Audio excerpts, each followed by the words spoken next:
Good evening, everyone. I call to order the regular meeting of the City of Sacramento Planning and Design Commission for Thursday, August 13, 2026. The time is 5:30 p.m. Will the clerk please call the roll to establish a quorum? Thank you, Chair. Commissioners, please unmute. Commissioner Lee? Here. Commissioner Tao? Is absent. Commissioner Snell? Here. Commissioner Nybo? Here. Vice Chair Kaden? Here. Commissioner Hernandez is absent. Commissioner Goris? Here.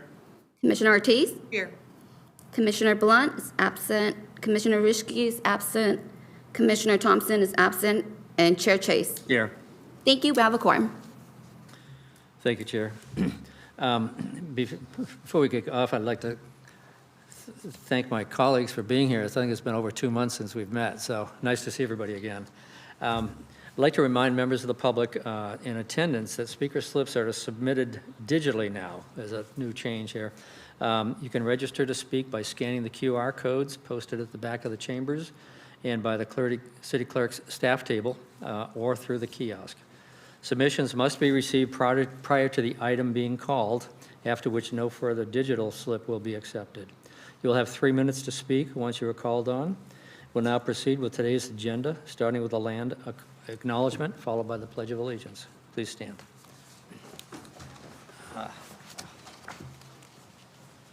To the original people of this land, the Nisenan people, the Southern Maidu Valley and Plains Miwok, Patwin Winton peoples, and the people of the Winton Rancheria, Sacramento's only federally recognized tribe. May we acknowledge and honor the Native people who came before us, still walk beside us on these ancestral lands. By choosing together today in the active practice of acknowledgement and appreciation for Sacramento's indigenous people's history, contributions, and lives. Thank you. Join me in the Pledge of Allegiance, please.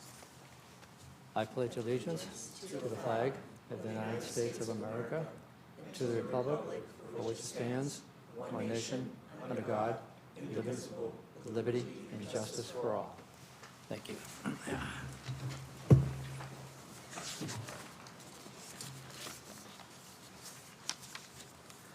Next item on the agenda is the director's report.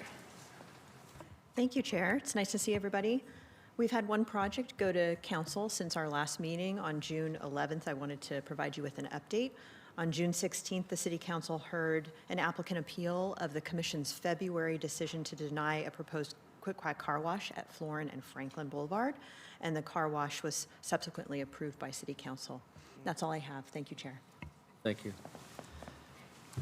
All right, we'll now move to the consent calendar. Clerk, are there any members of the public who wish to speak on the consent calendar? Thank you, Chair. I have no speaker slips for this item. Do the commissioners have any items on the consent calendar that they wish to pull, or is there a motion to approve? Chair, I'll make the motion to approve the minutes from June 11th. Thank you. We have a motion. Do we have a second? Second. I think we have a motion and a second. Chair, can you take Safra, can you take a vote? Yeah. All right, commissioners, please unmute. Commissioner Lee? Aye. Commissioner Tao is absent. Commissioner Snell? Aye. Commissioner Nybo? Aye. Vice Chair Kaden? Aye. Commissioner Hernandez is absent. Commissioner Goris? Aye. Commissioner Ortiz? Aye. Commissioner Blunt is absent. Commissioner Rishke is absent. Commissioner Thompson is absent. And Chair Chase. Aye. Thank you. The motion passes. Thank you. Next on the agenda is our public hearing calendar. Item number 2 is the 2026 Title 17 Omnibus Ordinance.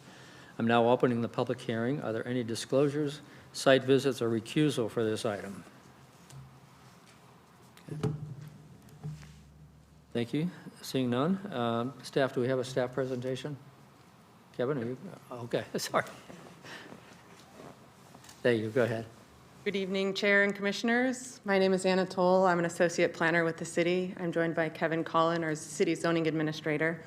Tonight, I'll be presenting on the Title 17 Omnibus Ordinance, which is a collection of various updates to the City's Planning and Development Code. I do have a presentation. 1 second. That's okay. Thank you. I'll begin with a brief overview of what an omnibus ordinance is. I'll review the different categories for amendments proposed in the ordinance. I'll provide a brief summary of key changes, and then we'll look at the review steps and staff recommendation. An omnibus ordinance is a single legislative action that combines several miscellaneous topics in one. It comes from the Latin term for meaning to, for, by, or with everything. And it is a miscellaneous collection of corrections, updates, and streamlining changes. The three categories are state law consistency, streamlining, and administrative cleanup. With state law consistency, we're updating our code where it is silent or inconsistent when new state laws are passed. With streamlining, we're refining existing regulations without changing policy direction. And with administrative cleanup, we're correcting typos or outdated references. In your staff report, there is a background attachment that describes each amendment category. It includes the topic being covered, where it can be found in the ordinance, where the existing regulations exist, and then it provides a summary of the issue, proposed changes, and the rationale for change. Beginning with state law consistency, we're looking at 2025 planning and zoning laws related to accessory dwelling units. SB 543 included non-substantive changes, general cleanup, and did not introduce new standards for accessory dwelling units. AB 1154, related to junior accessory dwelling units, removes an owner occupancy requirement when a separate bathroom is provided in the junior ADU, and it requires a rental term of at least 30 days. In addition, the Department of Housing and Community Development reviews all ADU regulations for jurisdictions across the state and has provided the city a recommendation or request for clarification in two areas. The first being the number of ADUs that are permitted on a lot. Under state ADU law, you may have up to 3 ADUs. That is 1 detached, 1 conversion, and 1 junior ADU. And the city also has local regulations under which you may have 2 ADUs. This brings the total number of ADUs permitted per lot to 5. And this is a clarification requested by HCD. HCD also requested we clarify the street side yard setbacks. State law requires a side yard setback of 4 feet, and this update simply codifies that regulation that we already follow. AB 752 relates to child care centers, which is a commercial use serving 15 or more children. It establishes child care centers as a land use permitted by right when it is located with a multi-unit residential building of at least 5 units. Such facilities are subject to the same standards as the multi-unit residential that it accompanies, and this law does not change regulations for in-home childcare or family daycare homes, as they are called. AB 507 establishes a ministerial streamlined process for adaptive reuse projects, and these are defined as retrofitting and repurposing existing buildings to create new residential or mixed-use projects. AB 507 includes protections for historic resources, requirements to include affordable units in projects, as well as construction labor standards. Our first streamlining amendment relates to low-density residential uses in the shopping center zoning district. Currently, the shopping center zoning district conditionally permits single-unit residential dwelling and duplex dwelling as a conditionally permitted use. This is inconsistent with general plan policies for minimum density and FAR. Therefore, the amendment proposes to remove these uses from the SC district, and this will allow for a more appropriate urban development pattern, such as multi-unit dwelling, which is permitted by right. The site plan and design review process includes exemptions. Those exemptions for demolition are narrow and limited to accessory structures under 50 years old. These amendments add an exemption for accessory structures that are over 50 years old, and also adds an exemption for structures that are damaged by fire or other natural disaster if certain conditions are met. The goal is to reduce the time and cost of permitting for these projects while protecting historic resources. Modifications to approved site plan and design review projects are classified as either major or minor. And this determines the review body and the level that the decision is made at. However, deviations to the regulations, to development standards, are not considered when making this determination of major or minor. So the proposed amendment includes language for deviations and removes redundant language related to decision-making and level of review. The goal is to provide clarity to both staff and applicants to understand what level of review is required. Title 17 establishes development standards for landscaping, but it also references other city code chapters, which complicates enforcement of landscape maintenance requirements. The proposed amendment removes references to maintenance, which provides a clearer pathway for enforcement staff while still applying development standards for landscape requirements that are applied in the SPDR process. For administrative cleanup, we have several outdated references to remove, including references to the Ascot overlay zone, the superstore land use, temporary commercial buildings, and residential green building bonuses, which no longer exist. We also add the family daycare home as a permitted use in the rural estates zone. Under state law, this is already a permitted use and is listed in other zoning districts as such. So this change simply codifies that requirement that we already follow. The Broadway-Stockton Special Planning District includes references to an outdated urban design plan that is no longer in effect in that district now that the Stockton Boulevard Plan is adopted and in effect. Development in that special planning district is guided by the Stockton Boulevard Plan and subject to citywide design guidelines. Finally, there are various typos and grammatical errors that are addressed in this ordinance. This ordinance will follow a fairly standard review process, the first being Planning and Design Commission, that's tonight's meeting. We'll next go to the Law and Legislation Committee before going to the City Council for review and adoption. Staff recommends the Commission conduct a public hearing and upon their conclusion pass the motion to determine the ordinance is exempt from CEQA and recommend the City Council adopt the ordinance. Thank you for your time tonight. I remain available for questions, as well as Kevin Collin, the City's Zoning Administrator. Great. Thank you, Anna. Are there any commissioners' questions of staff?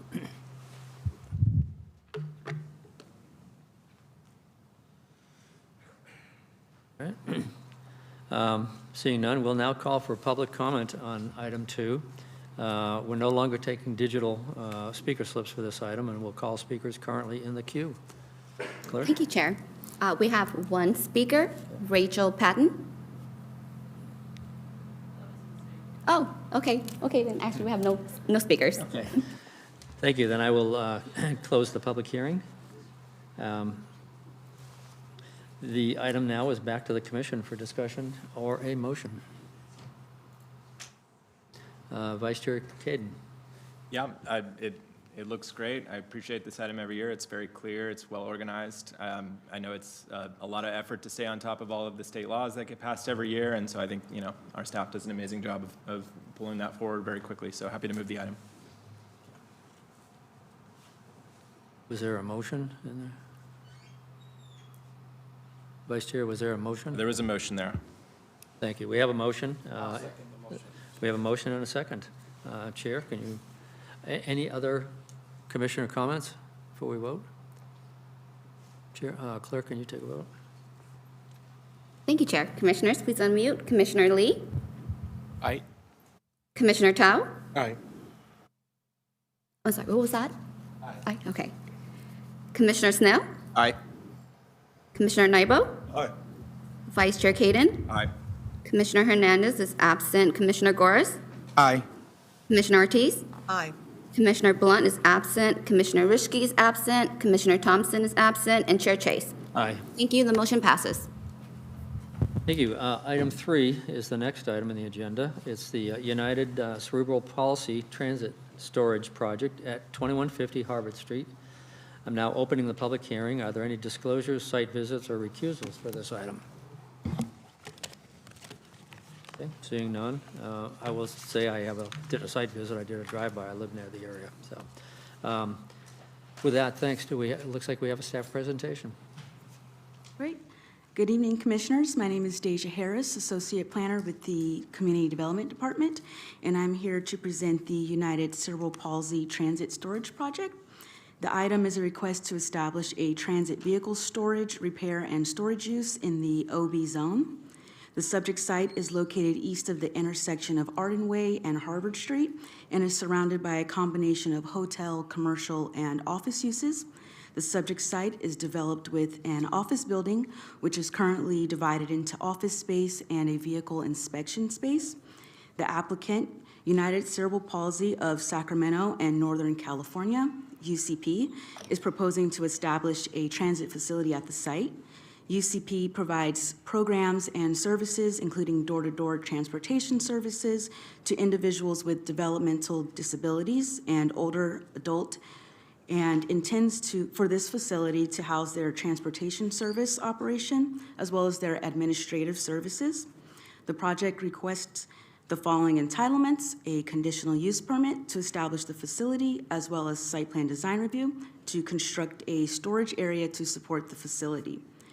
To establish the facility, the applicant proposes to improve approximately 1.3 acres of vacant land located at the southern end of the subject site, to construct 72 paved bus and van parking stalls, new site lighting, and fencing.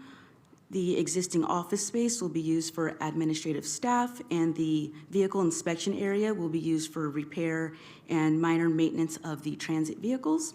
The proposal includes no new construction or modifications to the building other than signage. Staff recommends that the Planning Design Commission approve the requested entitlements, as the project is consistent with the 2040 General Plan and the OB zone. The operation will provide reliable transit options to residents, and the site is proximate to office and commercial centers and is compatible with surrounding uses. Notification of the project and the hearing were provided to all neighborhood associations, residents, and property owners within 500 feet of the subject site. Staff received no comments expressing opposition or support. Additionally, there were no e-comments. And this concludes my presentation. Staff and the applicant team are available to answer any questions. Thank you, Deja. Does the applicant wish to make a presentation? No? Okay, are there any questions from commission for staff?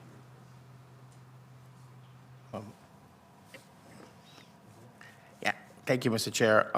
Just a quick question. Any feedback from community? Did you get any community input on this project, or did we talk to community about it? We posted the site with a hearing, or with an early notice. We did not receive any community comments for the project. Thank you, Commissioner. Okay, Commissioner Tao. Oh, I was just looking at the project, and it was proposing is it a gas tank above ground? Is that going to have any environmental impact on the long term on the property at all? Just one concern, because I didn't see any community comments on this. Good question. So this is Zach Dalla, Senior Planner. So the above-ground storage tank would need to be permitted through the county, is my understanding. And we're not aware of any long-term impacts of the tank, causing any public harm. It's also located at the rear of the site, behind fencing. Thank you, Commissioner. Any other commissioner comments or questions of staff? Seeing none. We'll now call for a public comment on item 3. And we're no longer taking digital speaker slips for this item. We'll call speakers currently in the queue. Clerk, do we have any speakers? Thank you, Chair. We have no speakers for this item. Okay. Hearing no public comment, I'm now closing the public hearing, and we'll entertain a motion. Commissioner Goris. Mr. Chair, thank you. I will make the motion to approve staff recommendation for the United Cerebral Palsy Transit Storage Project. Thank you, Commissioner. We have a motion. Is there a second? Second. Commissioner? Snell. Okay. We have a motion and a second. Clerk, can we take a vote? Thank you, Chair. Commissioners, please unmute Commissioner Lee, Aye. Commissioner Tao, Aye. Commissioner Snell, Aye. Commissioner Nybo, Aye. Vice Chair Kaden, Aye. Commissioner Hernandez is absent, Commissioner Gores, Aye. Commissioner Ortiz, Aye. Commissioner Blunt is absent, Commissioner Rishke is absent, Commissioner Thompson is absent, and Chair Chase. Aye. Thank you, the motion passes. Thank you, Clerk. Thank you, Commissioners. Item 4, next on the agenda, is the Center Point at Natomas Crossing Commercial Development. I'm now opening the public hearing. Are there any disclosures, site visits, or recusals on this one? All right, seeing none, do we have a staff presentation? It appears that way. All right, this item, P25015, is a request to construct 2 retail buildings and 1 office building on 2.86 acres within the existing office development in North Natomas. This is the Center Point at Natomas Crossing Commercial Development Project. Subject site is located at the corner of Del Paso Road and Truxell Road. It is currently developed within existing office development and is surrounded by existing office, commercial, and residential development. The site is also proximate to a future hotel site and light rail station proposed south of the project site. The project requires the following entitlements: a rezone from EC 50 PUD zone to the C2 General Commercial PUD zone, a PUD schematic plan amendment to redesignate the subject site from office to office, commercial, and residential, a tentative subdivision map to subdivide the site into 3 commercial lots, 2 common lots, and 2 lots for future development, site plan design review for the construction of the commercial and office development, as well as a tree permit for the removal of 1 private protected tree. The rezone and PUD amendment would allow for commercial, office, and residential uses on the site, as well as facilitate the reuse of the existing office buildings. The tentative subdivision map would subdivide the site into 7 new lots. 3 lots would contain the proposed retail and office buildings, each on their own parcel. 2 common lots and 2 lots for the future development are at the south of the site. The proposed lots are compliant with lot size, width, and depth requirements of the C2 zone. Access to the site will be provided from an existing driveway on Del Paso Road. Pedestrian pathways are proposed on Truxell Road and Del Paso Road. Bike parking is located near pedestrian paths and the proposed buildings. Site landscaping includes additional trees planted at the Truxell Road frontage, and the project complies with tree shading, setback, and height requirements. The project provides architectural design that is consistent with the city design guidelines, and the buildings integrate with the adjacent office, hotel, and commercial uses. Notification of the project and the hearing were provided to all neighborhood associations, residents, and property owners within 500 feet of the subject site. The site was also posted with the hearing information. Staff received comments from Civic Thread, which were included in the staff report. Staff recommends the commission pass a motion to forward a recommendation of approval to City Council. Planning staff supports the project as it complies with the development standards of the C2 zoning and the PUD, provides new pedestrian paths, enhanced landscaping, supports the surrounding uses, and provides additional employment opportunities. This concludes my presentation, and staff is available to answer any questions. Thank you. Does the applicant wish to present? Okay, thank you. Are there any commissioner questions of staff? Seeing none. We'll now call for public comment on item 4. We're no longer taking digital speaker slips for this item. We'll call speakers currently in the queue. Clerk, do we have any speakers? Thank you, Chair. We have no speaker slips for this item. Okay. This evening's moving quite along here. Hearing no further public comment, I'm closing the public hearing, and we will entertain a motion. Commissioner Lee. I'll motion to approve. We have a motion. Do we have a second? Commissioner Caden? Second. The Vice Chair Caden, rather. Thank you. We have a motion and a second. I just want to say quickly, my office is right down the street on Del Paso from this development, and the existing development is very nicely done. So I look forward to this addition to it. I think it'll be great for the area. That said, Clerk, can we take a vote? Thank you, Chair. Commissioner Lee? Aye. Commissioner Tao? Aye. Commissioner Snell? Aye. Commissioner Nybo? Aye. Vice Chair Kaden? Aye. Commissioner Hernandez is absent. Commissioner Goris? Aye. Commissioner Ortiz? Aye. Commissioner Blunt is absent. Commissioner Rishke is absent. Commissioner Thompson is absent. And Chair Chase. Aye. Thank you, and the motion passes. Thank you. Item 5 is Sam's Market for Type 21 conditional use permit located at 2685 Rio Linda Boulevard. I'm now opening the public hearing. Are there any disclosures, site visits, or recusals on this item? Seeing none. Thank you. Do we have a staff presentation? Yes. Good evening, Commissioners. Chair Chase, my name is Jose Quintanilla, Associate Planner with the Community Development Department.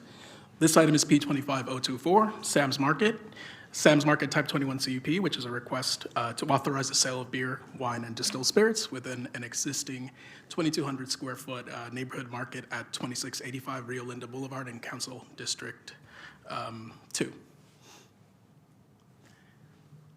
The project site is at the southwest corner of Rio Linda Boulevard and Eleanor Avenue in the Old North Sacramento neighborhood and is zoned general commercial C2. Development in the immediate area is a mix of single and multi-unit residential, commercial, and assembly uses. This project requires the approval of a conditional use permit to authorize the sale of beer, wine, and distilled spirits under a Type 21 ABC license. The market currently operates from 9 a.m. to 11 p.m. Every day and sells beer and wine under a Type 20 ABC license. There is no change proposed to the hours of operation. As part of this request to authorize the sale of distilled spirits, the operator proposes reducing the number of coolers devoted to the sale of beer and wine from 7 to 5, the addition of shelf space for healthy foods, and the addition of 30 square feet of shelving behind the register for the sale of distilled spirits. These changes are shown on the screen. In addition to the notice of public hearing prior to this meeting, an early notice of planning application was mailed to all surrounding property owners, residents, and neighborhood associations within at project submittal within 500 feet of the subject site. Staff received no comments in regard to this project.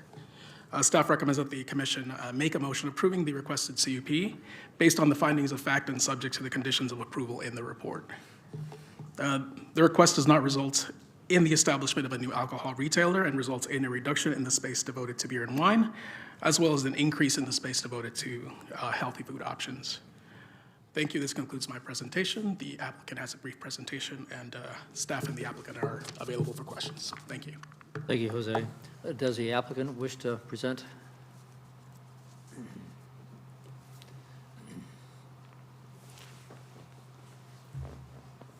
Members of the commission, Pete Tobin with Tobin Consulting.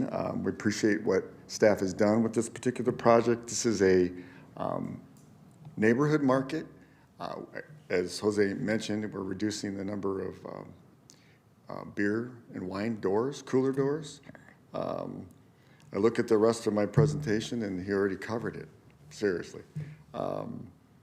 We just want to get this facility up to speed in terms of compliance, and we agree with the conditions, and thank you for your consideration. Thank you. Does are there any commissioner questions of either staff or the applicant? Commissioner Tao. Just questions for the applicants. Was there any outreach to neighbor associations or any oppositions from the community, any support letters? We sent all the required emails to all the appropriate neighborhood groups, and we did not receive No anything. comments? Okay, I'm very familiar with the area. Live just right down the street on the other side. It's been a long time market there. I think the family who bought it, bought it from Over here. bought it from a Hmong family as well. It's been a long time neighbor market, and really want to see responsible ownership. There is a big overconcentration of this type of license in our district, in this community. I heard through grapevine that this is a great family. He owns the business. I haven't spoken to the owners yet, but I've spoken to the previous owners, and they said this is a great family. Definitely want just to echo that, responsibility in the community, because our district, this area, has an overconcentration. And I want to see this business thrive. I want to see the family succeed, and I want to see responsible sale of alcohol as well. And was there any comments from PD at all, staff, or? They provided protest conditions to ABC, and those are included in the report. Okay, and those conditions were accepted, or? That hasn't been, that'll be once, those conditions are placed once the ABC approves a license. So the conditions that the police department sends are recommended conditions that they would like to see on the license. Okay, so that hasn't been added, so within this process, that will? It doesn't get added during this process. It's done by ABC. Okay. What were those conditions, if you don't mind me asking? Usually,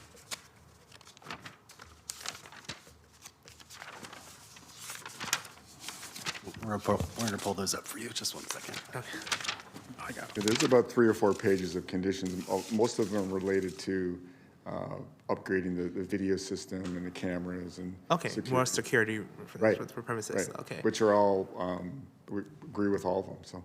Yeah, so the conditions that the applicant's referring to, those are the ones that the police department provides to us directly, which are typical for conditional use permits, and that regards, that's regarding the type of surveillance system that they want, and certain requirements that has to meet, such as police has to be able to access it, certain quality of video. So those are the ones that we put on the conditional use permit itself, but the ones that the police department sends to ABC relate to prohibiting alcohol consumption on the site, no exterior advertising, limits on size of distilled spirits, so nothing less than 750 milliliters, package restrictions for beer and wine. Those are the types of conditions that they requested that ABC put on the license itself. Okay, yeah, I think those are valid, yeah. I don't have any other questions. Thank you. Thank you, Commissioner. Commissioner Lee? Yeah, I do just want to echo what Commissioner Tal said, and, just want to say that obviously this is a highly vulnerable community. I think the staff report points to that. But I do have a question. I see on here on the PowerPoint that the hours of operation are 9 a.m. to 11 p.m., but I'm not sure if I saw anywhere where the alcohol sales would actually stop. Is that stipulated anywhere on here? No, the hours would be the same as the operating hours. But if the store later decides to close at midnight, then the alcohol sales would go to midnight as well? They would have to amend the conditional use permit. So the conditional use permit, does it currently end at 11 p.m. 7 days a week? Yeah, let me make sure that it's condition B3, alcohol sales are limited to the hours between 9 a.m. and 11 p.m. every day. So Okay, got it. any change to that would have to be a modification to the CUP and would require, it would be a minor modification to the CUP. Got it. So if they were to extend the store hours to midnight, they would still have to stop the alcohol sales at 11 p.m.? Okay. Correct. And then to modify the CUP, is that a commission or is that the director level? That would be a staff level Okay, got it. modification. Those are all the questions I have. Thank you. Thank you, Commissioner. Any other questions for any of the commissioners, for staff, or applicant? I can't remember. Did we already ask if there are public comments?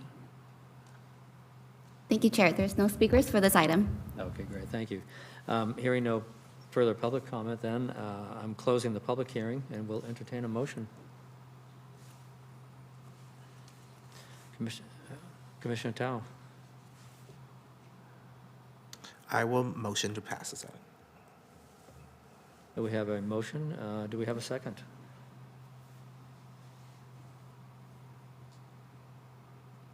I'll second the item. Oh, did you get a second? I think Vice Chair was ready to, but we will take. I wasn't, I was listening, not. We'll entertain your second. We have a motion and we have a second. Clerk, can you take a vote? Thank you, Chair. Commissioner Lee, Aye. Commissioner Tao, Aye. Commissioner Snell, Aye. Commissioner Nybo, Vice Chair Kaden, Aye. Commissioner Hernandez is absent, Commissioner Goris, Aye. Commissioner Ortiz, Aye. Commissioner Blunt is absent, Commissioner Rischke is absent, Commissioner Thompson is absent, and Chair Chase. Aye. Thank you, the motion passes. Thank you, everyone. Moving now to our discussion calendar. Item 6 is the 2040 General Plan and Zoning Consistency Project. Staff, please present the report. All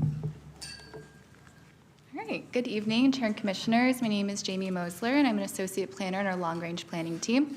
I'm pleased to be here tonight as part of our 2040 General Plan and Zoning Consistency work with an update and requesting initiation of some amendments tonight. As an overview of tonight's presentation, I'll first provide some background information on how we got here. I'll then describe our approach and scope for this work. I'll then provide an overview of the proposed updates as part of our zoning code work. I'll then describe staff's recommendation in the motion tonight. And then I'll conclude with describing what next steps remain for this project following tonight. So starting with some background information. The 2040 General Plan was adopted by City Council, and it provides policies to guide the city's decision-making around land use and development, and it sets a stage for us to implement policies with more detailed planning efforts. The 2040 General Plan was centered around this vision that in 2040, the City of Sacramento would be a national model of sustainable, equitable growth and community development, along with the guiding principles listed there on the slide. Those inform the General Plan and continue to inform the zoning code work that's underway now. The general plan includes various maps to regulate development, the first being the land use designation map, which sets out the vision and allowable uses for areas. Second being the maximum floor area, or FAR map, which maps how intense development can be across the city.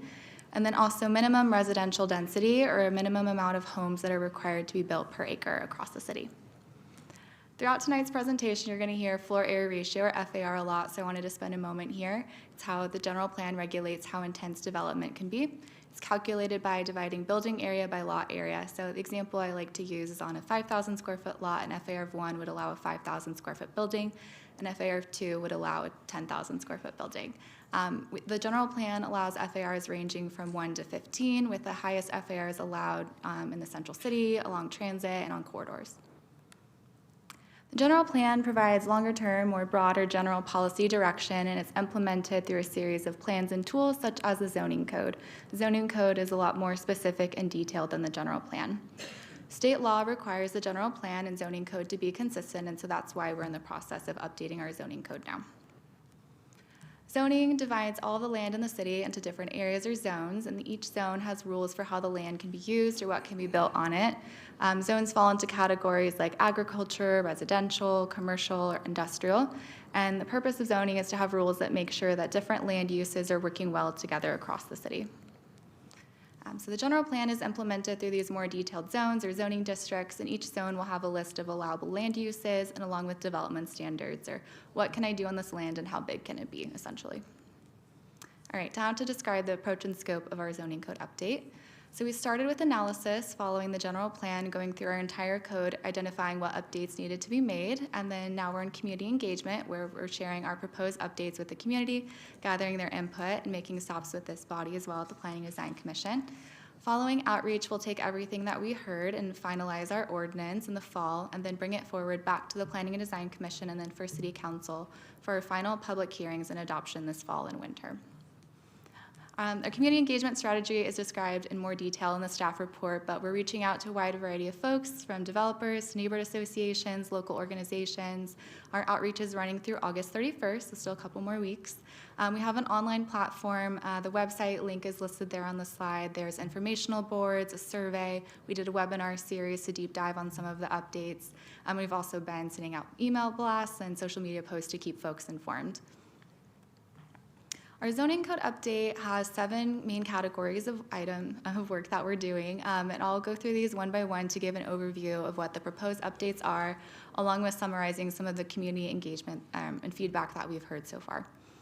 So first, starting with simplifying residential zoning. So the 2040 general plan simplified the number of residential land use designations, and it also removed the limit of the number of housing units allowed on a lot, which is referred to as maximum density.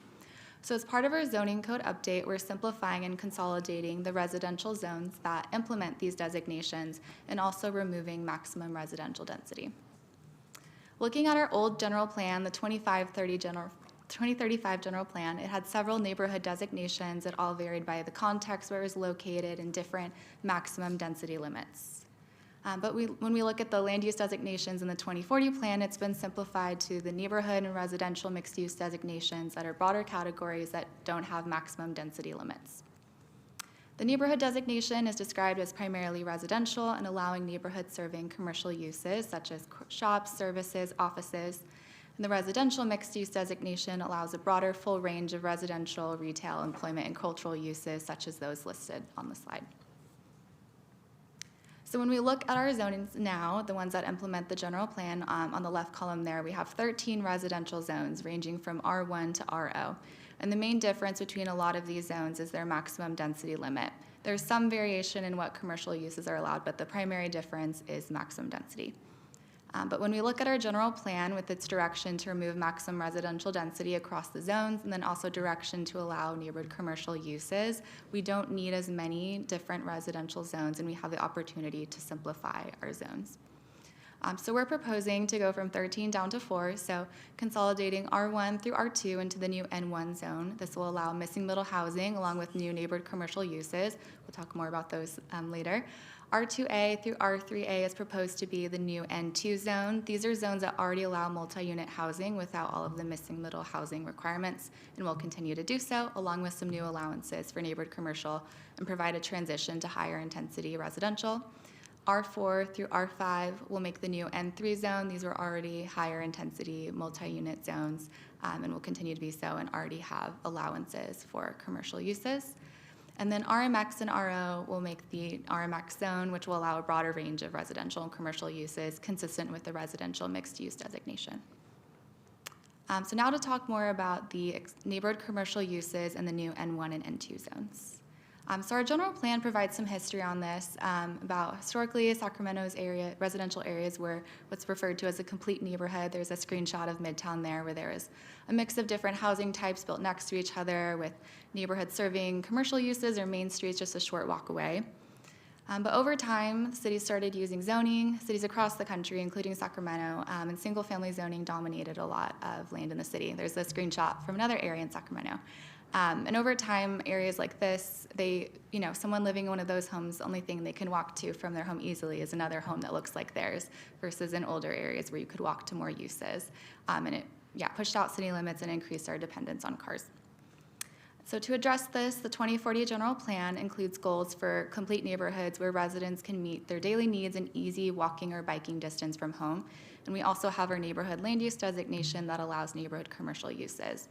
So as part of the zoning code update, we conducted a survey in the fall about asking folks how they felt about small businesses and neighborhoods, and we're proposing updates to allow more neighborhood commercial uses by right in the N1 and N2 zones.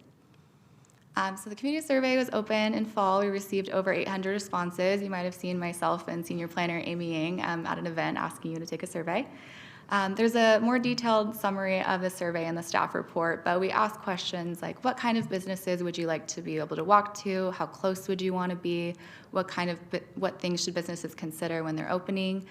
Some of the responses are on the slide, so most folks wanted to see things like restaurants, shops, and services. Most people wanted businesses to be down the street as opposed to in the same building or unit that they're in. And they wanted businesses to consider things like noise, parking hours, how it fits into the neighborhood, and avoiding disruptive uses. And our community engagement over the summer has shared similar themes as the survey. So what uses would be allowed are listed there on the slide, ranging from gyms all the way down to like some neighborhood cafes or restaurants and markets or grocery stores, music or dance studios and schools. Some pictures of what that looks like in Midtown now with these smaller commercial businesses near residential. There would be regulations to keep these neighborhood scale. They'll be going into areas that have been primarily residential for a very long time. So maximum size of 2,000 square feet, limiting it to 1 per lot, having some hours of operation to, consider residential uses right next door. And we would allow some outdoor uses like fitness classes and dining, but not allow storage of goods overnight and things like that. They would be allowed on corner lots in the N1 and N2 zone, which is shown there in the yellow and orange on that map, consistent with survey feedback about wanting businesses down the street. Also trying to balance having lots of residential and housing as we need our housing crisis. So anything circled there would be allowed on a corner lot. But with 2 exceptions for neighborhood cafes, neighborhood markets are proposed to be allowed on corner lots that are on arterials and collectors. Reason for this is both of these uses have more fresh food, larger truck deliveries, and so the recommendation to be on these to be on arterials and collectors is these are streets that already have larger vehicle traffic, and so having truck traffic limited to those kinds of streets versus on smaller residential streets. The planning permitting process for these neighborhood commercial uses would be a staff-level administrative permit, checkbox application to review compliance with the regulations I described. We'd also would require site plan and design review like we do for any other development for new construction or exterior changes to an existing building. But if there's a use that wants to modify slightly, maybe a little over 2,000 square feet or adjustment to the hours of operation, they could request a conditional use permit to exceed those. And neighbors would be noticed and there'd be a public hearing for that. All right, also in the N1 zone is where we will be updating our missing middle housing standards. So missing middle housing refers to buildings with more than one home that are usually built in neighborhoods with single-family homes. Some examples of that include duplexes, fourplexes, cottage courts, townhomes. There's an image of them on the slide. Our 2040 general plan provides direction to broaden the range of housing types allowed in our single-unit zones and also to update standards for missing middle housing. So as part of our zoning code update, we already had an interim ordinance that was adopted by City Council, always as a temporary step before this code update. And now we're updating our standards to balance both neighborhood scale and encourage more housing near transit. We're trying to develop standards for what projects should be reviewed at the staff level without a public hearing. So we're updating standards in areas in the N1 zone, which primarily has an FAR of 1, which is mapped there on the left. There's about 100,000 parcels. And then also with a maximum FAR of 2, which is about 20,000 parcels that are located near transit. We've been using these images as part of our community outreach to show what missing middle housing could look like in both of those areas. So in the FAR 1.0 areas, it could look like a 3-story building with 6 units in it, or it could also look like 6 duplexes around a shared open space. But in areas closer to transit, it could look a little bit taller, like the image there on the bottom, which shows a 4-story building. Some of the changes we're looking at to the interim ordinance to allow those scenarios would be increasing building height in the FAR 2.0 areas, having alternative massing requirements with the removal of the bulk control tent, so things like having building width and length dimensions, also looking at requiring building entries, creating new flexibility with open space to remove that requirement if the property is located near a park, and then also having new standards for multiple buildings on one lot that we did not have in the interim ordinance to address those situations. So for building heights, in the FAR 1 area, we're proposing to keep it still at 35 feet, but in FAR 2, proposing to increase it from 35 to 45 feet. But in both of these areas, removing the bulk control tent, which previously required the 3rd floor to taper in. Our building height is measured where the roof meets the wall. Buildings are not required to provide a pitched roof, but there is an allowance for them to do so. And we are looking at other tools to replace for massing controls with removal of the bulk control tent. For proposed building width and length dimensions, this is a new concept that we didn't have in the interim ordinance. It puts a maximum width and length for the building, and it's applied per building, not per lot, and the setbacks still apply. In the FAR 1 area, we would allow 60 by 60 per building, and FAR 2, 80 by 120. And there's two examples of what building width and length looks like on a couple of sites in the city. For FAR 1, we'd also look at some massing requirements. So 60 by 60 would apply to the main body, but they could also add smaller building wings that are 20 by 25 to the side and rear. So there's images showing that there on the left. And the setbacks would still apply, but if it works with their lot and they can fit, they can add those. For FAR 2, we wouldn't have the main body and wing concept, but instead for any side of the building that exceeds 75 feet in length, they would have to pick at least one of those options. So massing break, either recess or project the building 30 by 1. There's an example of the projection there on the left side. For window groupings that are at least 30 feet, having either a change in window proportion where the window size gets at least 3 inches taller or wider, or recessing windows at least 3 inches every 30 feet.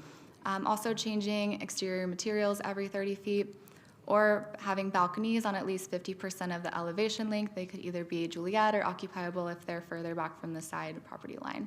So they'd have to pick one of those for any side of the building over 75 feet in length. Another new requirement from the interim ordinance we're considering is requiring a building entry. So each building would have to provide at least one of those 4 that faces the street or required open space. So they could provide a porch.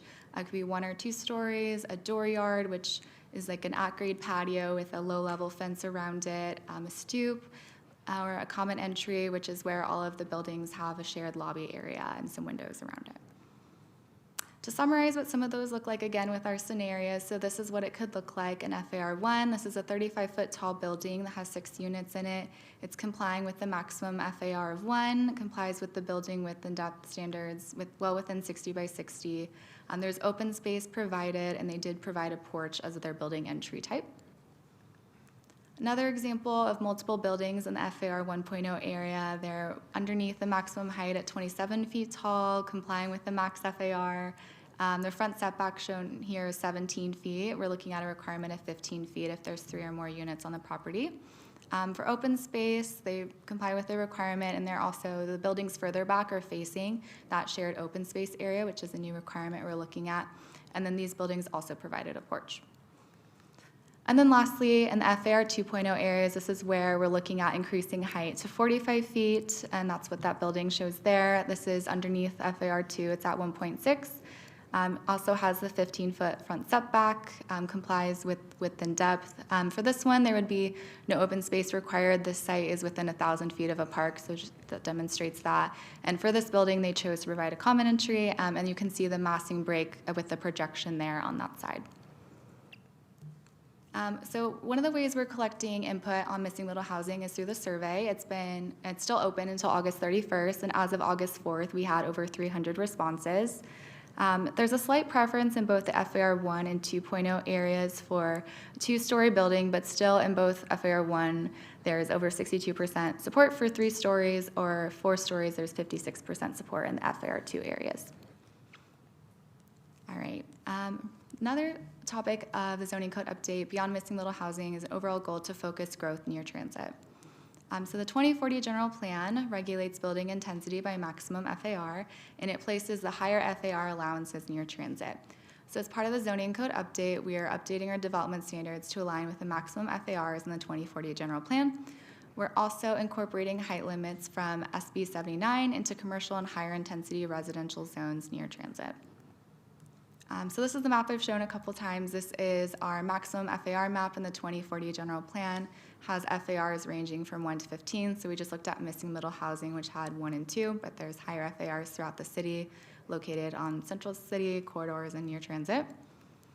In a similar but different way, the state also encourages more housing near transit with Senate Bill 79, which became effective this summer. It establishes statewide zoning standards for eligible housing near transit stops if they provide at least 5 units, and there's affordable requirements if there's over 10 units. But those projects can receive heights up from 55 to 85 feet or FARs ranging from 2.5 to 4. So considering the FARs in the general plan along with state legislation, we're proposing to change the way that building height is regulated in our zoning code.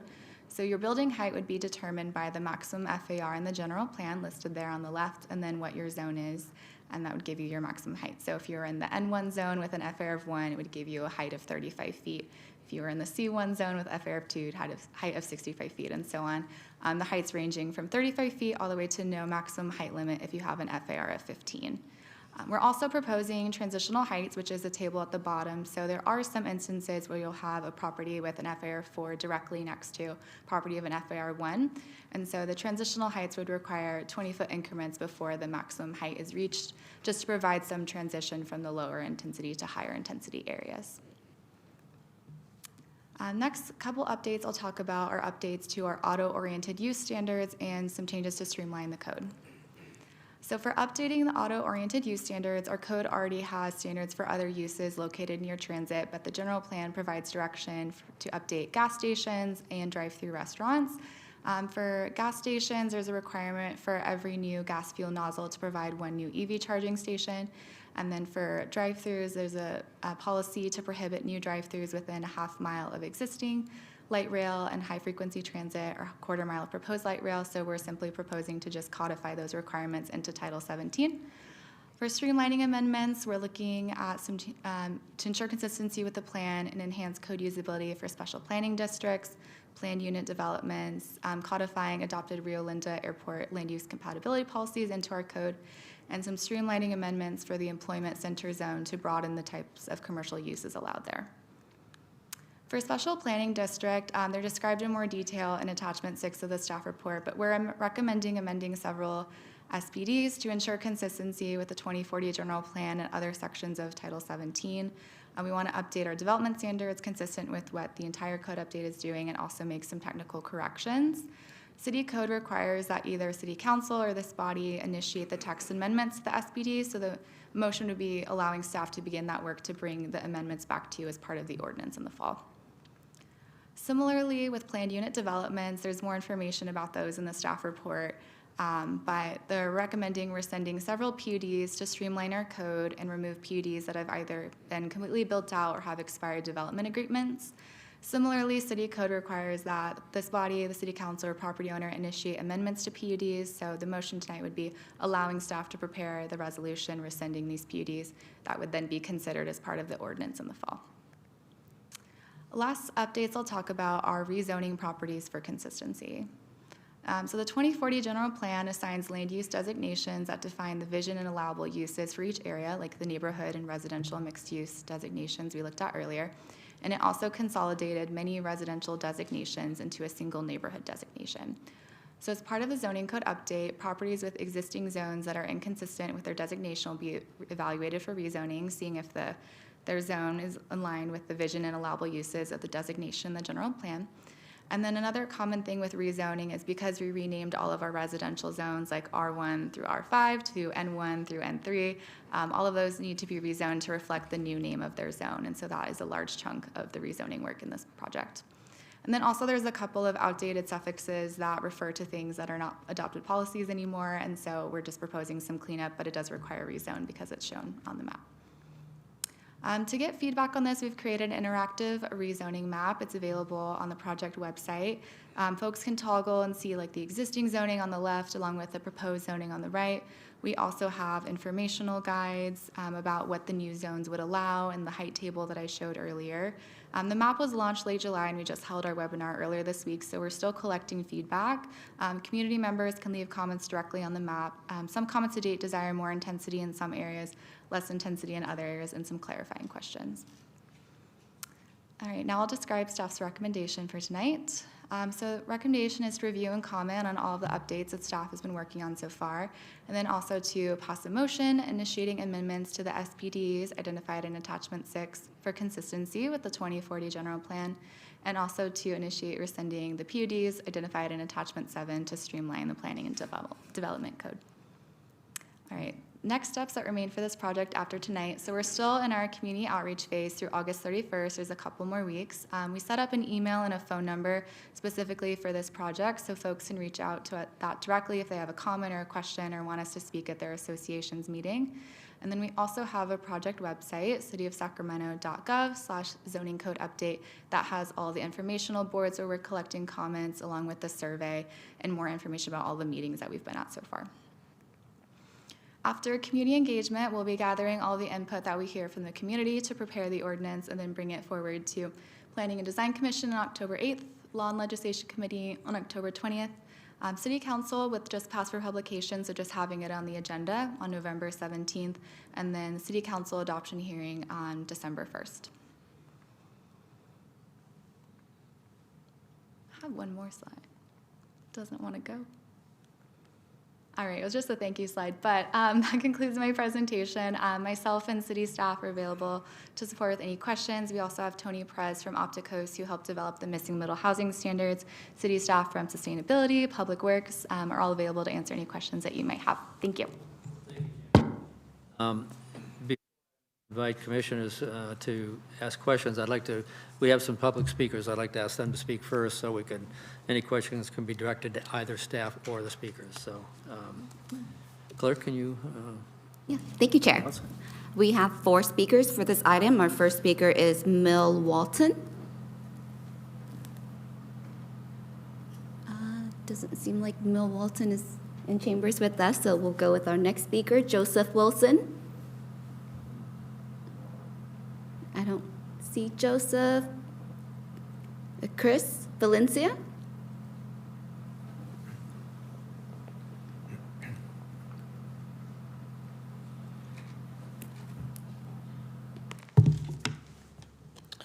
Hello, Commissioners. My name is Chris Valencia, and I'm here on behalf of the North State Building Industry Association and its over 550 members building housing here in Sacramento. As you're taking another look at the general plan, I encourage you to lift the 2,000 square foot cap for new homes. While the intention was to increase density while lowering home costs, the reality is that the cap is having detrimental effects on home production. A 2,000 square foot or 0.4 floor to area ratio cap still leaves about 60% of the land empty. Even smaller homes still require the most expensive elements of a house: foundation, roof, plumbing, kitchen, bathroom, land, and all the fees associated. This means that families are paying more per square foot for smaller houses. The city has greatly incentivized density with policies such as the missing middle housing ordinance. However, this strategy is not a good option for families. Apartments are rarely built with more than 2 bedrooms. Children need rooms. Parents need cars to get children to school, and a garage is necessary.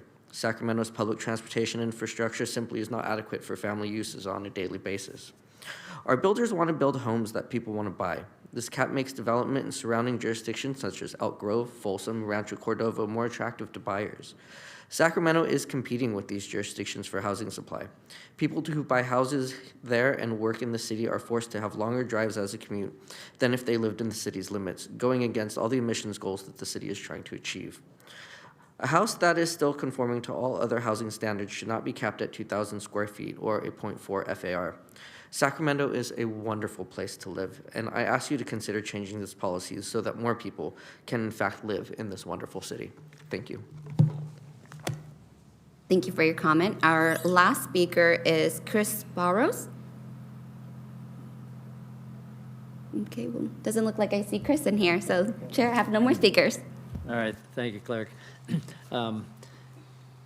I now close the public comment portion of the commission and the meeting, and I'd like to invite any commissioner questions of either staff or speaker.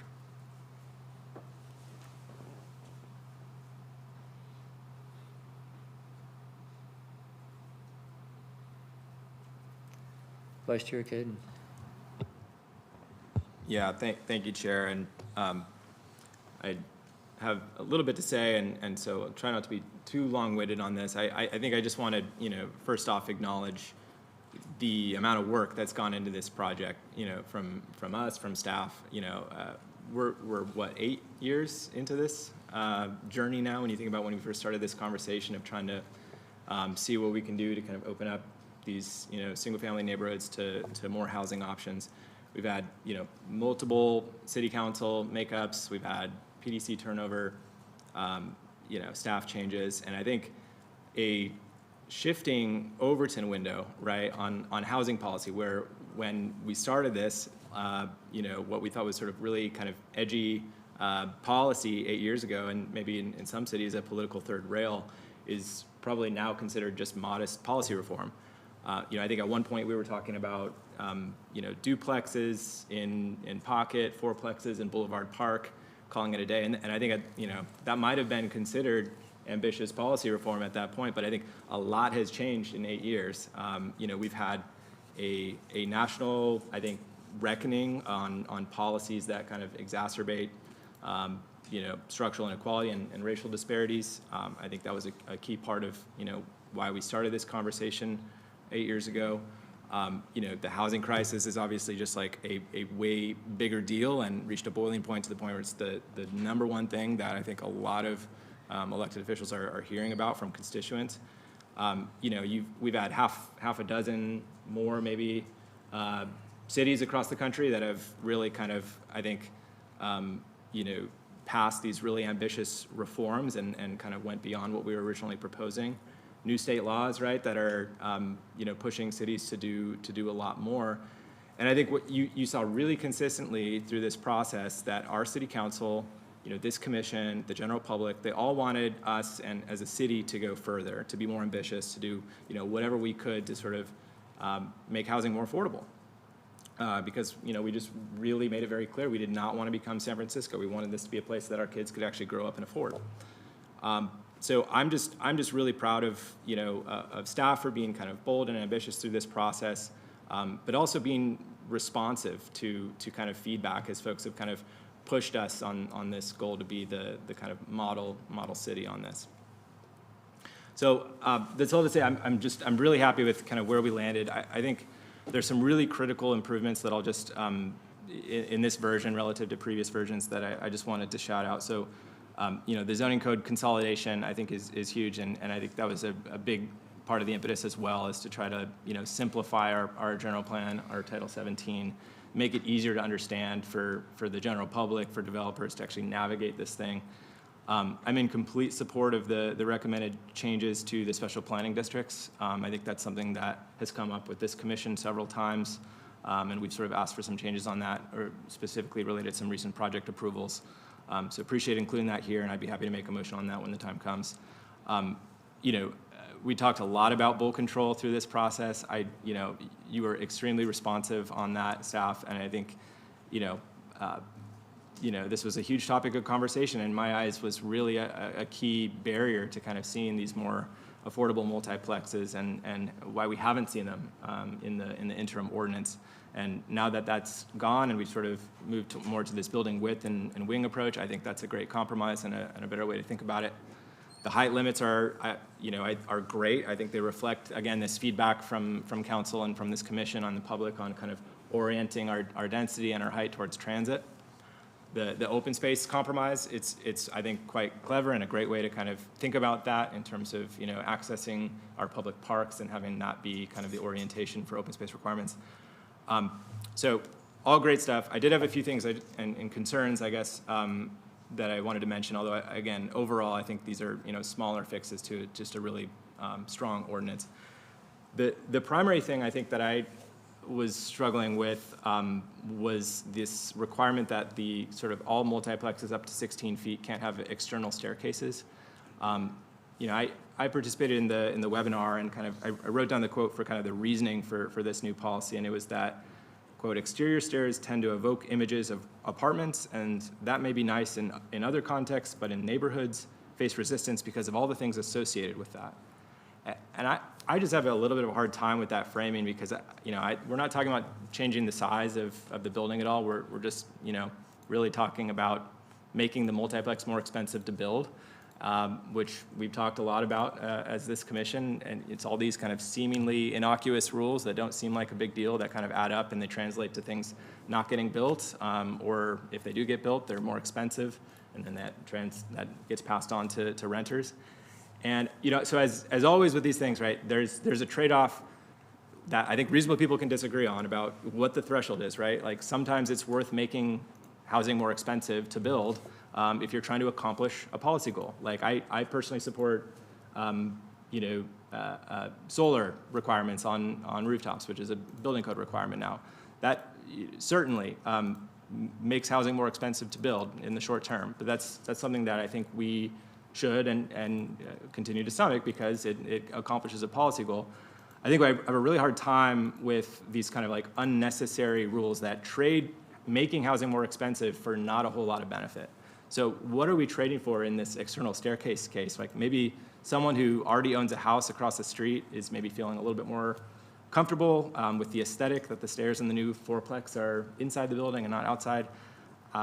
That's kind of a bad trade to me. And so, just look around our neighborhoods. Any of Sacramento's older neighborhoods on this, I promise you, the missing middle that exists, there's external staircases. People love these neighborhoods. They're not scared of them. It's not a detriment to the neighborhood that they can see a stairway. So that's one I feel pretty strongly I think should be removed. Another one I'm a little bit worried about. Most of the changes since the last draft are kind of making it easier and are more permissive. One of the few things that actually got more restrictive is the setbacks. So we went, I think, from 8 to 12 front setbacks to 15 to 20 front setbacks. And then I think we went anywhere between 3 and 12 side street setbacks to 12 feet across the board. I understand that front setbacks are, that's kind of about ensuring that we can plant trees and ensure that there's tree canopy. That's really important. I think one thing I would just recommend is that we can hopefully provide a little bit of flexibility for folks to have kind of smaller front setbacks if they can accommodate their tree requirements elsewhere. So for example, if there's a boulevard stripping out in front, if you can plant your trees in the boulevard stripping, maybe there's a way to kind of relax that a little bit, or maybe they're able to accomplish their tree planting in other parts of the yard just to give that flexibility. And then I understand the side yard setback, as I understand it, is about kind of utility easements. It just feels like there must be a way here to provide a little bit more flexibility than just saying 12 and a half feet across the entire side street, right? Like I live on a quarter lot. It's a long, skinny lot. It's like 40 feet wide. Cutting 12 and a half feet of that all the way back is a good chunk of the developable area on the parcel. It just feels like there must be some way that we can have utility access to a point along that side without requiring the whole side yard setback to be 12 and a half feet. I do worry a little bit about the proposed transitional heights as well. I think it's hard to totally understand like what the impact of that would be citywide without seeing a map, but I'm just imagining that there's going to be quite a few of these kind of like mixed-use commercial corridors that are like zoned for higher densities that kind of on the back are like abutting these FAR 1.0 areas. So I'm a little bit, I guess, uncomfortable with the idea that you're saying you have to kind of like wedding cake your height up every 20 feet from those FAR 1.0 properties. And I guess I would just ask staff maybe to take a look at determining if that puts us as any like potential trouble with housing element law, like so no net loss rules, make it very clear that you can't sort of downzone these, lower income sites. I wonder if any of those lower income sites that we have in the housing element are going to be impacted by this, and this could be kind of construed as a downzoning for those particular parcels that don't have this current kind of wedding cake approach. So it's worth just at least taking a look at that. And then on the neighborhood commercial, it looks like the proposal is to kind of limit it to one business per corner lot, and then imposing kind of this max square feet. It seems like in the same way that we're regulating the box and not the number of units in a residential zone, we could probably, apply that same approach to the neighborhood commercial. If we have a max square feet that you can do for neighborhood commercial, it seems like you should be able to provide the flexibility if you have multiple businesses within that same square footage. Okay, I think I've been talking too much already, so thank you. I appreciate the time. And again, everything about this was really, really well done, and I think it's really, really close. So thank you very much.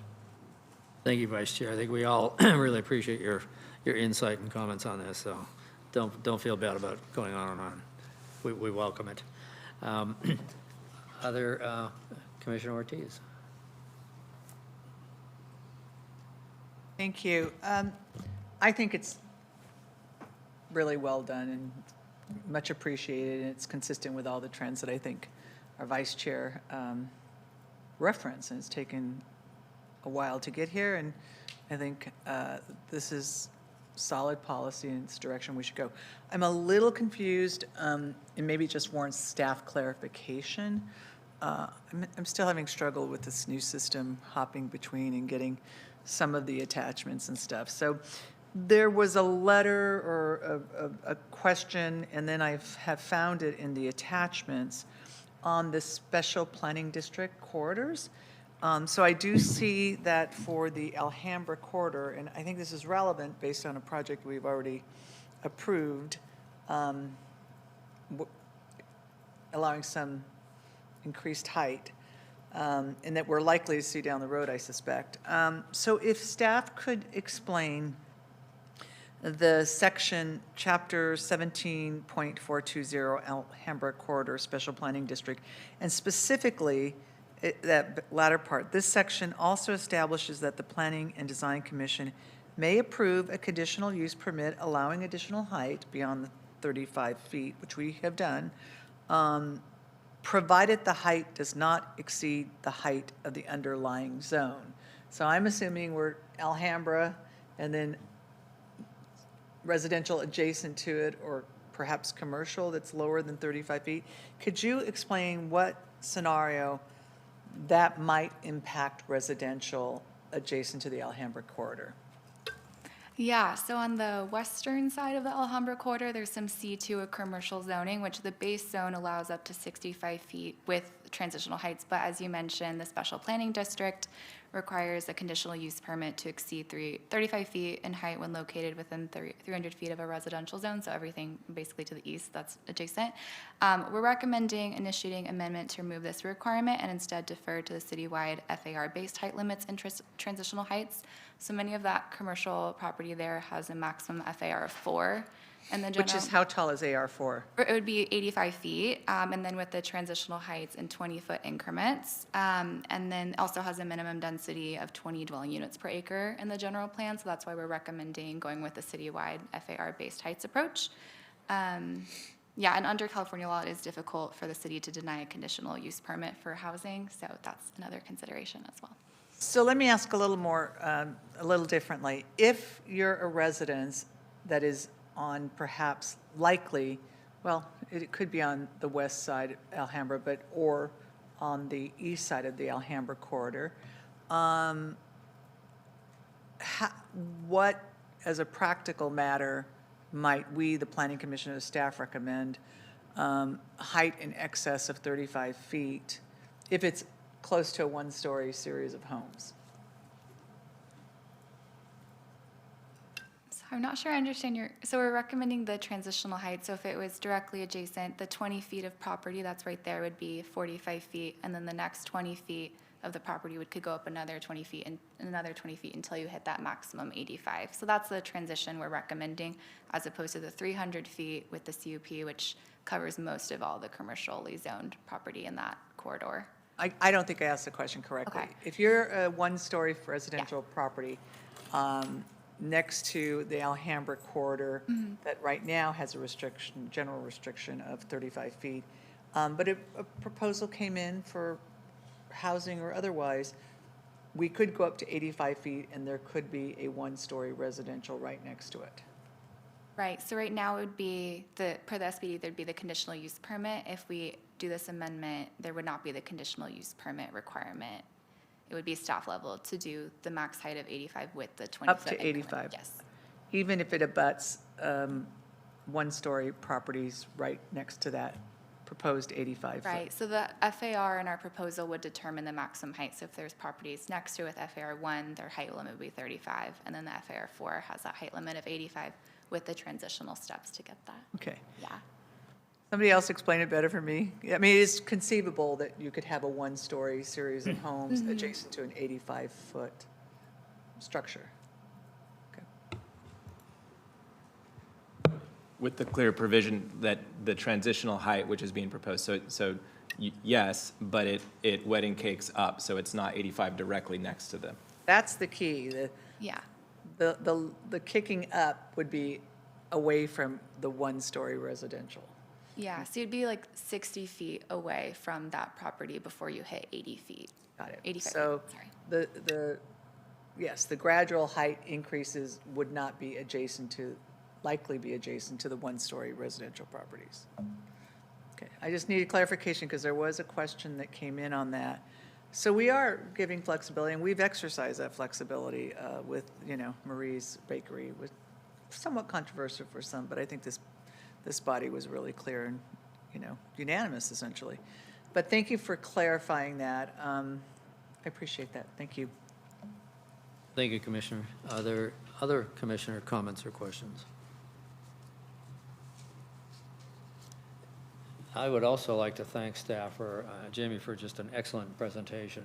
Felt like we were kind of being fed by a fire hose there, a lot of information coming at us, but good information. I couldn't help but think that a lot of where we're going reminds me of where some of our towns and cities were probably prior to World War II, where things were just mixed together in a very positive way. I think it made it very walkable. We got, and I can't remember when it was, but probably in the 60s when we got into the kind of zoning that separated, well, you can't have industrial next to residential, and everything just started getting spread out rather than integrated. And I think this is a really good direction, pulling us back to a livable city. The only quick comment that I have, and it kind of goes back to Vice Chair Caden's reminded me, solar access. Have we considered solar access in any way? Because I think once we put a 65-foot building near a single-family residence, we probably have limited the ability of that thing to have solar. So solar has not been a direct part of our scope, but I would like to invite Bruce, our design manager. Maybe he'd like to elaborate a little bit.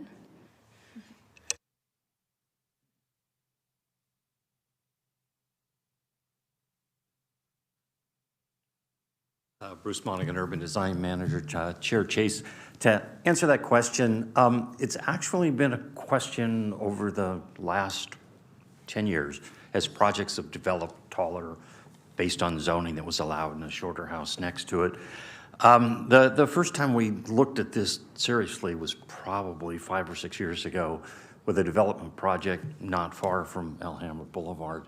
And what we determined was that we didn't have the ability to limit someone's development potential because it was in the zoning code and because it was on the west side of the other house that had the solar panel, although it was not ideal, there was nothing we could do about it. So we did some looking around at the state and what state regulations might be and what we could build off of. And it turns out there's no state regulations for the protection of solar access.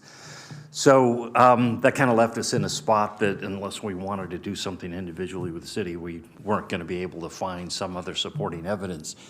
We have conditioned projects, and I'll tell you one specifically, when we thought the blocking was specifically important and there were entitlements to be negotiated, if you will. And it was a very tall project at 8th and S, an Anthem project. And it was directly to the south of the Arch Nexus building, which is a living building. And it generates all of its own power to operate and a bit of an excessive one. So in the approval of that very tall building, they agreed to provide solar panels on their roof feeding solar power to the building next door. So we were trying to make them whole. I think that there's an opportunity to look at each case individually and when we're trying to approve things, see if there's something that is significant to the operation of the adjacent building. But as of yet, we don't have anything that we can hang our hat on for solar access. I don't disagree that it's not an important consideration, especially as we go to more, renewable energies. But at this point, we don't have anything in our codes. Yeah, it is a challenge. I mean, when I was living in LA for years, high-rises were being built along Wilshire Boulevard, and they were affecting houses that wanted to have solar on the north side of the boulevard, very expensive houses.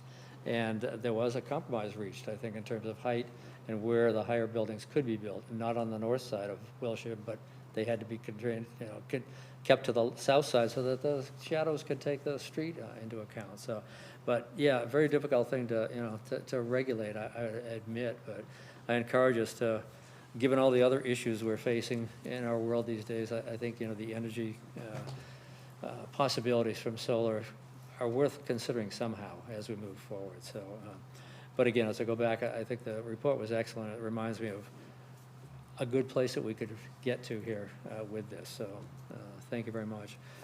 Any other comments? Commissioner Nybo?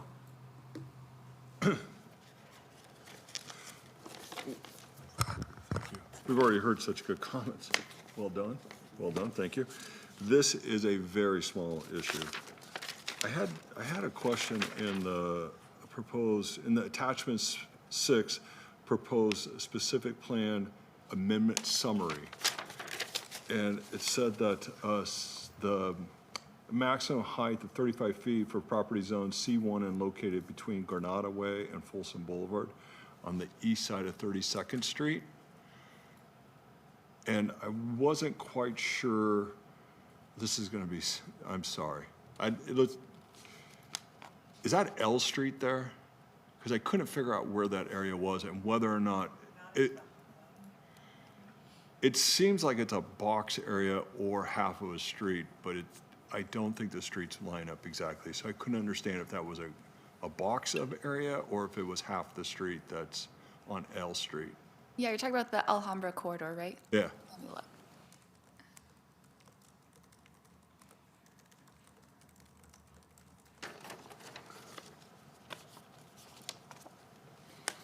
And we don't have to answer it now.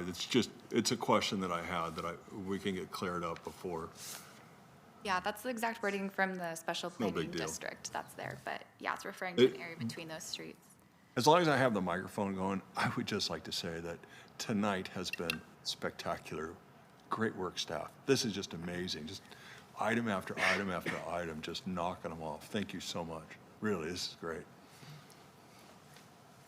I would like to concur with Commissioner Nybo's comments, too. Staff's done a tremendous job here. Any other questions from Commissioner? Seeing none, I think I will entertain them. I'm sorry, Commissioner Lee. Yeah, just really quick. Yeah, like you guys said, a lot of great comments already. Staff, great job. Just really quick, just want to make a quick comment on the neighborhood commercial. I think it's great. That's a great direction that the city would be moving in if we were to allow that. So thank you. You know, I grew up growing up in the city of Sacramento. We actually had a lot of unofficial stores that people would run inside their homes. So it's, you know, whether we know it or not, it is sort of happening already. And you know, just growing up here, I'm always fond of that sort of type of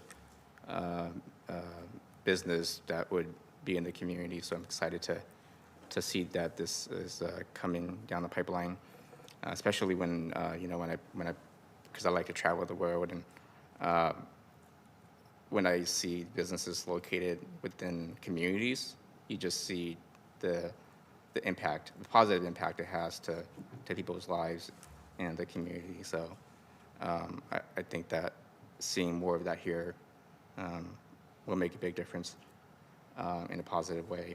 I did notice that in the survey, folks did have some concerns about liquor stores and cannabis shops, so I think you guys already have that on your radar. I'm not sure if there's anything or any tools or anything that we have in terms of navigating that, but I just want to flag that for you guys as we enter this new realm.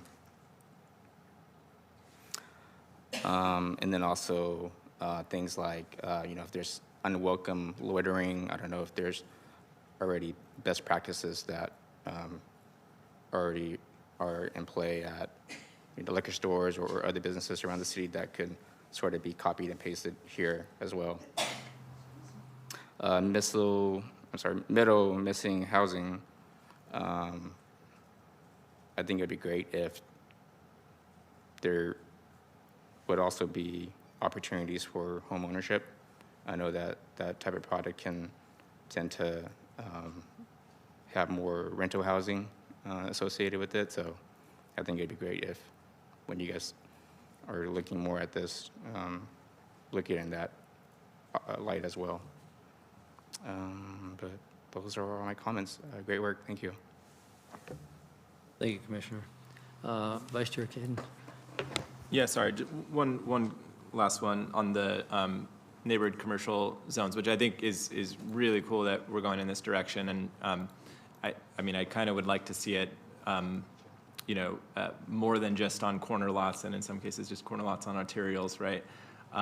And I understand what some of the concerns are there. I guess I wonder, is it something that staff could maybe look at just exploring an idea of like, if there's, somebody that's not on a corner lot that might want to open up a business on the street, if some percentage of residents on the street kind of sign off on approving that use, that they could be permitted in that case too. I don't know what the threshold is or if there's another threshold, but just giving some sort of flexibility like that could be interesting. I'm part of why I'm thinking about this is, I think it's fairly clear what a corner lot is when you think on like the grid in Midtown or whatever, but like as you start to get into these more suburban areas, there's a lot less intersections, like what even is a corner in kind of a very suburban setting when there's kind of winding streets, and maybe it's not that clear if it's a corner or if it's just a bend in a cul-de-sac or whatever. So it might be good to kind of, in these more suburban locations, provide a little bit of flexibility to allow for folks that aren't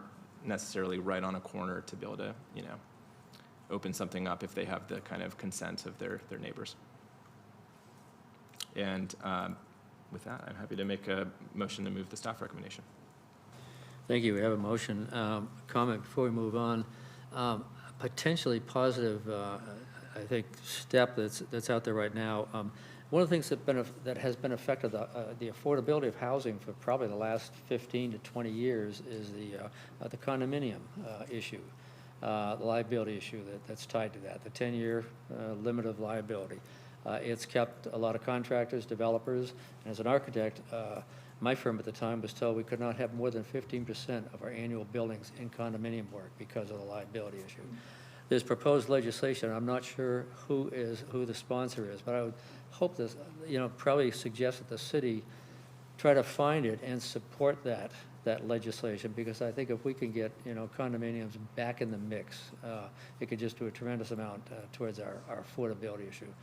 If you can find that, and I'm looking at our urban design manager, one of the, as I understand it, one of the missing elements in the proposed legislation, it's in there to protect the liability of developers and contractors. However, architects have been left out of that. Well, the developers and the contractors aren't going to do much if they can't find an architect who will design the building because of liability issues. So, but anyway, I suggest it as something that's probably worth investigating and, if possible, supporting if it would help our affordability issues. So with that, any other commission comments?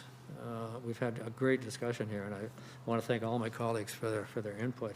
I think with that, we have a motion, don't we? We need a second then, if anyone. I'll second. Okay, we have a motion and a second. Clerk, can you take a vote? Thank you, Chair. Commissioners, please unmute. Commissioner Lee? Aye. Commissioner Tao? Great job, staff. Aye. Commissioner Snell? Great job, staff. Aye. Commissioner Nybo? Aye. Vice Chair Kaden? Aye. Commissioner Hernandez is absent. Commissioner Goris? Great job, staff. Aye. Commissioner Ortiz? Aye. Commissioner Blunt is absent. Commissioner Rishke is absent. Commissioner Thompson is absent. And Chair Chase. Yes, and I think I already commented on the quality of the staff presentation, so thank you. Aye. Thank you. The motion passes. Thank you, everyone.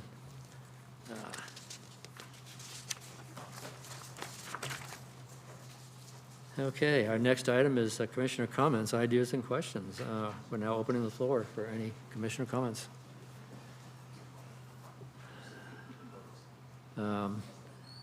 Is this a leftover? Is this Commissioner Nybo? Snell? Okay. Anyone else? Okay. No commissioner comments or suggestions. Public comments for any matters not on the agenda. Thank you, Chair. Oh, sorry. Thank you, Chair. We have no speaker slips for this item. Great, thank you. Public comment is now closed, and that concludes all the items on tonight's agenda. So this meeting is now adjourned. That's actually pretty quick, yeah.